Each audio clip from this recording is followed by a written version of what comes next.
You're listening to the Angry Marks Podcast Network. Hello. Hey, hello. This is Sully. Yeah, what's up? What's going on, man? This is Will for the Wrestling Nerdcast. I'm gonna give you a quick introduction, and then we'll get to it. All right? Sounds good, Huck. What are the other guys' names? Killer Cav, my boy Cav. All right. Sounds good. All right. Ladies and gentlemen, on tonight's show, we are lucky to have the entertaining. This is somebody that I met one time, and we just clicked so much because this dude enjoys, not just wrestling, but enjoys the brotherhood of wrestling. He comes from, he's come from the Northeast. He's wrestled in North Carolina. Because of him, I've had a chance to wrestle in Rhode Island, et cetera, et cetera. He's a promoter. He's a booker. He's a wrestler. He's an entertainer. Ladies and gentlemen, Sully Banger. What's going on, man? That was a good introduction, Will. Thank you, man. I tried. I don't know why I just called you Will. You're one of the few people that actually still call me Huck when it comes to wrestling. Everybody's like, hey, what's going on, Will? Huck is very personal, though. You can call me Huck because we're friends, man. It's cool. What's going on anyway, man, I'm doing great. Like I said, it's me and my producer, Killer Cav, talking to you. Of course, I like to, for a first-time guest and stuff, man, I always want to ask a couple of, softball, a couple of, really softball shots and stuff, man. Basic questions. First of all, what attracted you to become a professional wrestler? Why professional wrestling?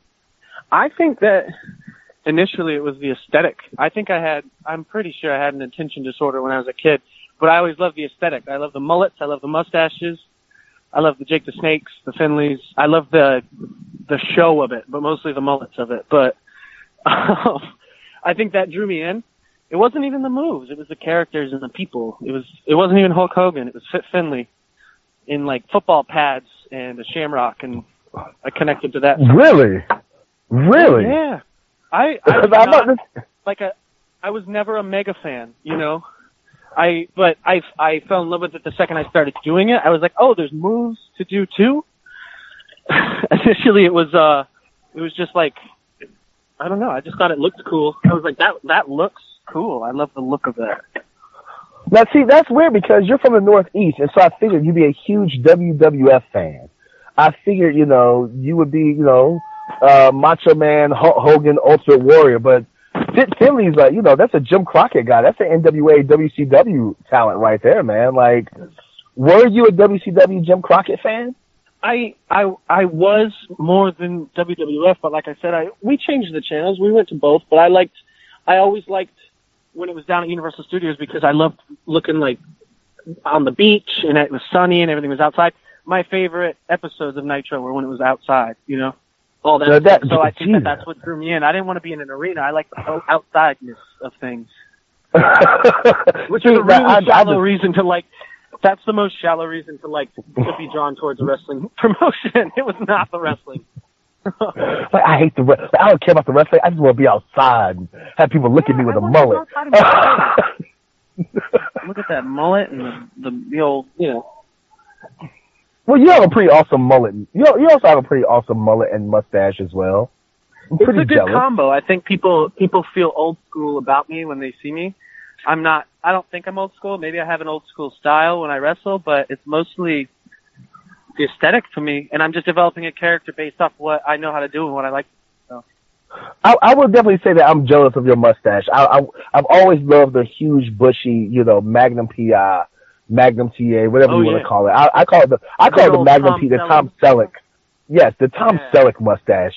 I've never been able to get one. And I've tried to let mine grow to that point, and it just gets irritating. And I'm just like, I gotta cut it off. Like, the hell with this. Not for everybody. It takes a special man. Exactly. Kind of like beards and stuff, man. I'd love to have a huge, Hanson war beard, Hanson Rowe beard and stuff, man. But, I'll probably have food all in it. Mine never curls, so I don't like keeping a beard. So how long have you been involved in the actual wrestling business, and who trained you? Who introduced you to this crazy world? I started 3 years ago. I think I just hit 3 years of just training at all.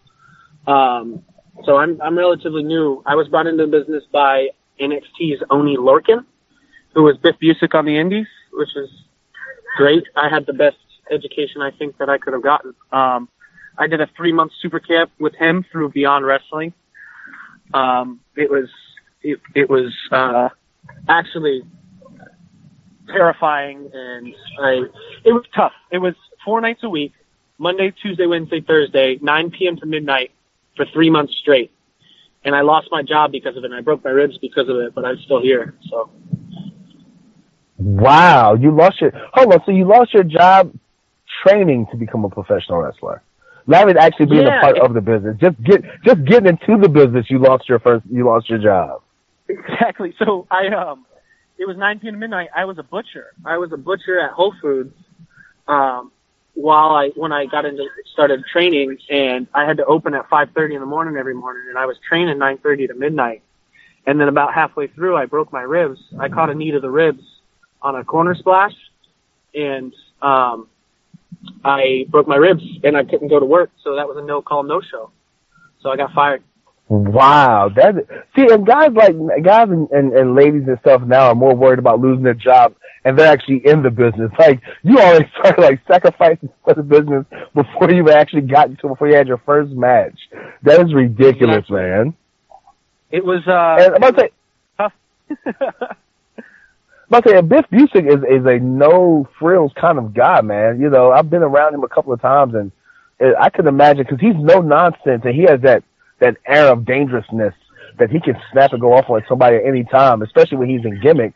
I couldn't imagine having him as a trainer, man. I imagine it was a lot of cardio, a lot of drills. I imagine it was very, very rough.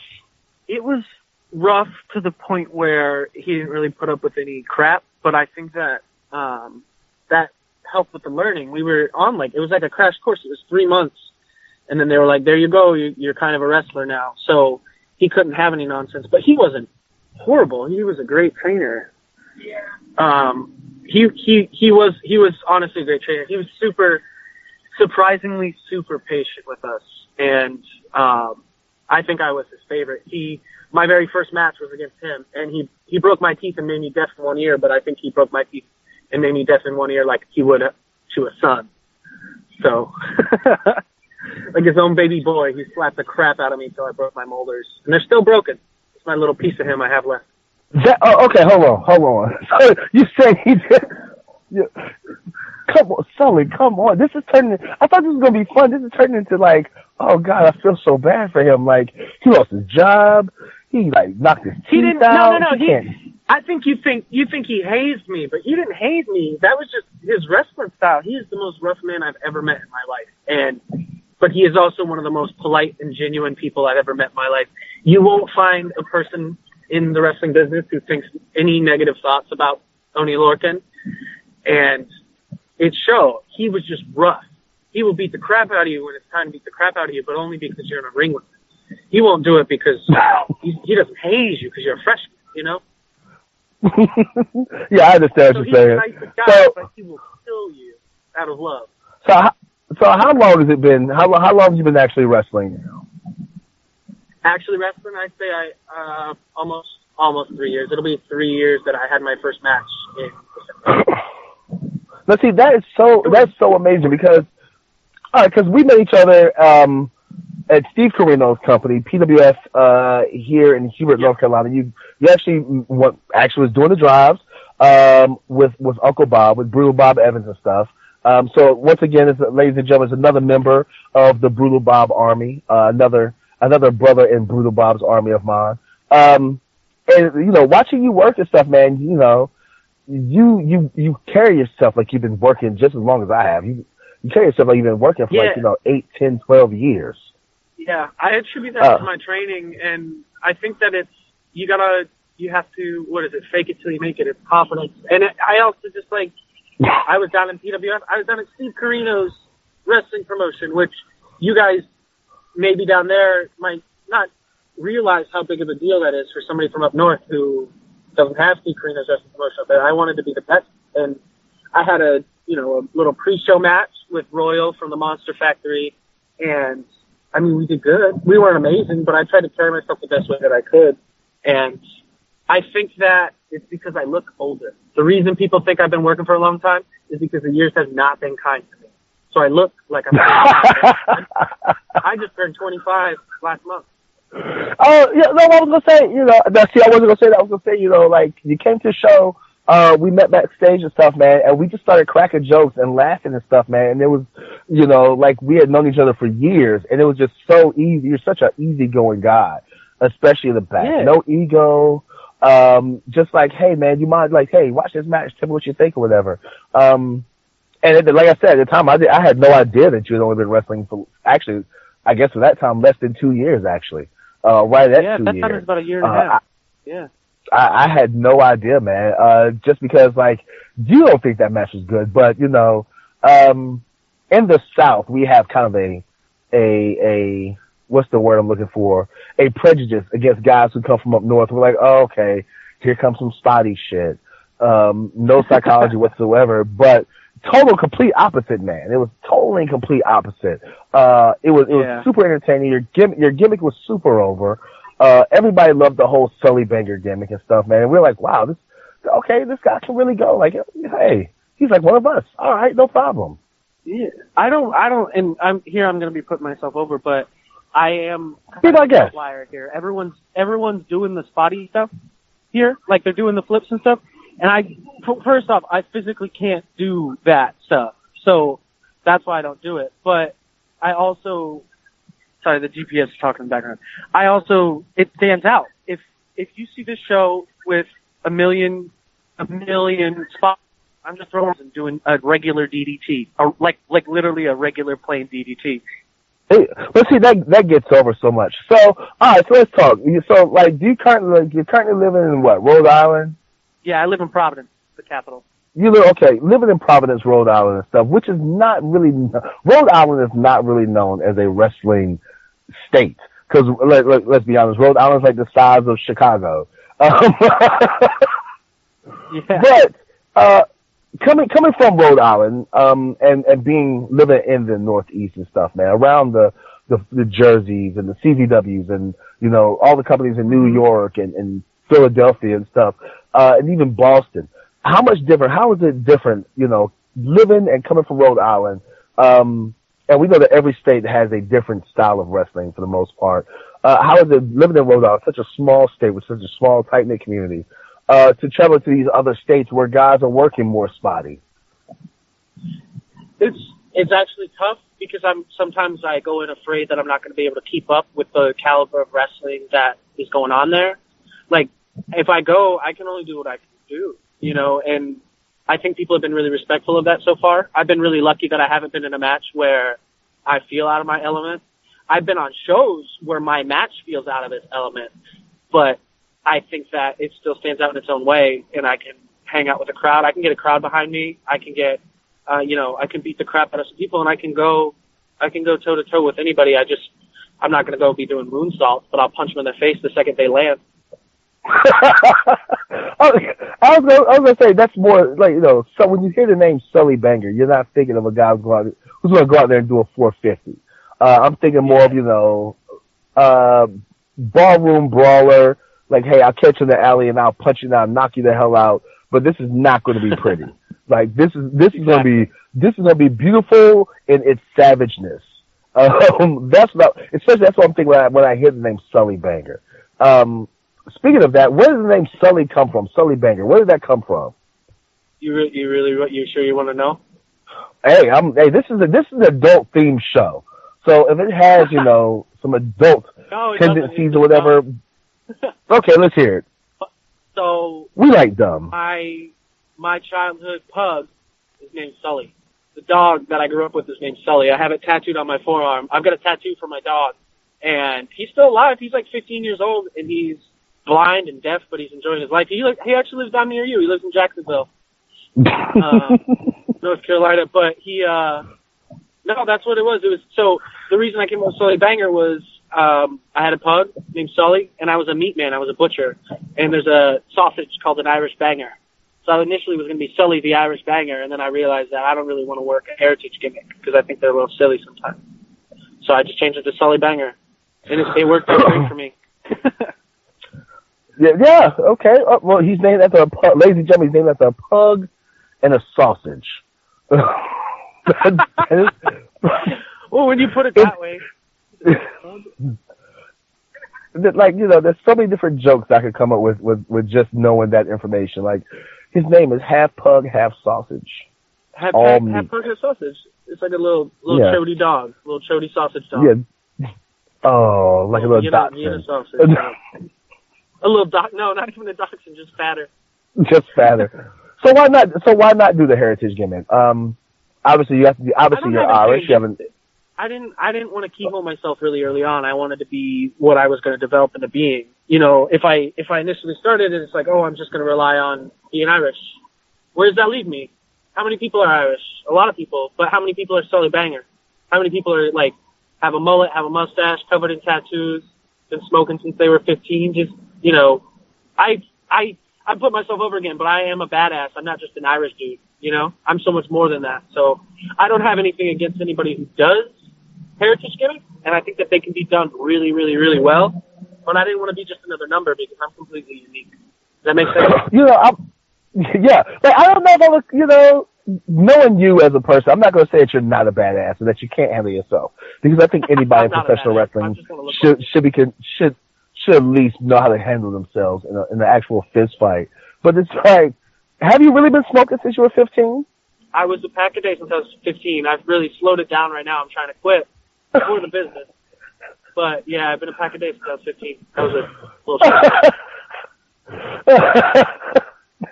That's so awesome. All right, let me get away from this because I feel like we're going to go down the wrong fucking street right now. We're going to go down the wrong street. You just congratulated me. You said that's awesome that I've been smoking since I was 15, huh? It's because you're just like, yeah, you know, I got tattoos, I'm Irish with a mullet and a mustache. I got tattoos, I've been smoking cigarettes since I was like 15. Like, I'm a total badass. It's like, oh God, like, huh. And I don't want people like, you know, messaging you on social media telling you, send you all those anti-smoking commercials, those truth commercials and stuff. Like, no, I don't want people bombarding your social media with that. I need to quit completely. All right, so let's get into how we met. So you came out of North Carolina with Uncle Bob and stuff, man. How did that happen? Yeah. I took a little break after my initial training. I think I met you before that, but we were just acquainted. So I did the training with Biff Music, and that training ended. I had lost my job. I just gone through a breakup. I came down to North Carolina. I went to Fayetteville for 2 months, and I just lifted weights with my brother, who's stationed down in Fayetteville, and I trained at Ring Wars Carolina for about 2 months. They don't remember me. They never learned my name, but they're a good company and they're good to learn from. But I was new. I was green. I was 3 months in. But I just, you know, kept quiet and I trained a little bit and I came back up.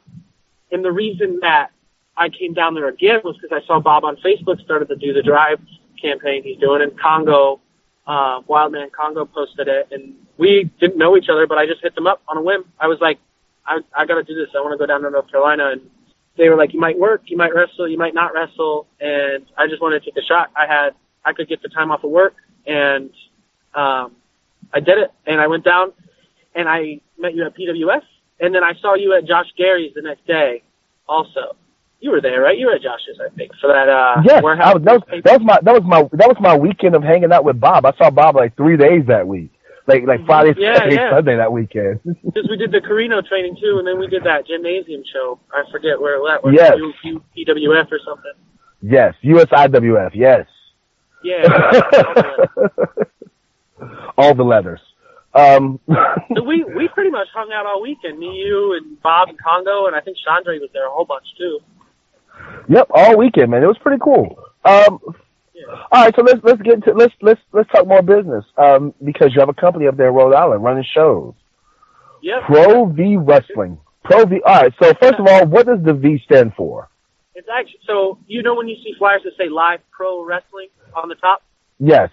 It's like a a screen printed flyer. It says Live Pro Wrestling. It says all the info.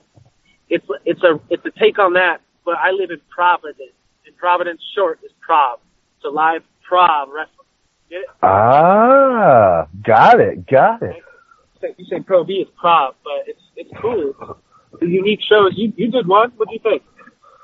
I love it. I love the atmosphere. The place, the venue where you had it at, man, I loved it. It reminds me a lot like AWE, just the northern version. There's no chairs. Ladies and gentlemen, there's no chairs. You had a live band playing guys' entrance music and stuff, which was really cool. Crowd interaction was great. I think like the only bad thing about it is because I'm old and I'm fat, and so I had to go up a flight of stairs to get to the ring. The locker. Yeah. But other than that, the crowd was great, man. The main event there was amazing. Jesus, it was what was it? Cannonball, Jeff Cannonball. Romero. Yes, and those two big dudes, Jesus, ladies and gentlemen, like if you ever get a chance to see those two big guys go at it, God, that was a main event. I'm not even gonna lie. And luckily I got to meet Josh Briggs through that too, man. Who's really great. Who's a phenomenal talent. I've been singing his praises to everybody that will listen. Yeah, Josh Briggs is going somewhere. He's done so well at all the Ring of Honor camps. He just got picked up for Beyond, for Limitless. He did a Ring of Honor dark match against Rob and Tim Hughes. I think he's gone somewhere. He's 6'7". He's like 270 pounds, and he's just this giant man, Bruiser Brody looking like badass dude. So he's going to go somewhere, and I really vouch for him any day of the week to anybody who will listen. So being very young and stuff in this business, and now you're booking a wrestling company, which, according to wrestling, wrestling rules, I guess, unwritten rules and stuff, is that you can't be a booker with, less than 10 years experience, et cetera, et cetera. How do you feel about that? Usually according to wrestling tradition and stuff, you have to be in the business for at least 10, 15 years before you actually become a booker. But you have less than 3. So how do you feel about people who might say that you don't have enough experience being a booker? Have fun. I said running in Beyond Wrestling used to run in Providence and they stopped. So I was like, hey, I just want to have fun. I'm going to rent this little pony ring. I'm going to fill a tiny room, standing room only, 80-person capacity with a ring in it. So it's probably like a 50-person capacity. We fill it up to 90. And they go amazing. I let the wrestlers, don't let them pick the card and do whatever they want. I tell them, it's an entire non-wrestling fan crowd. I don't know if you noticed that when you're up there. There were real in that crowd.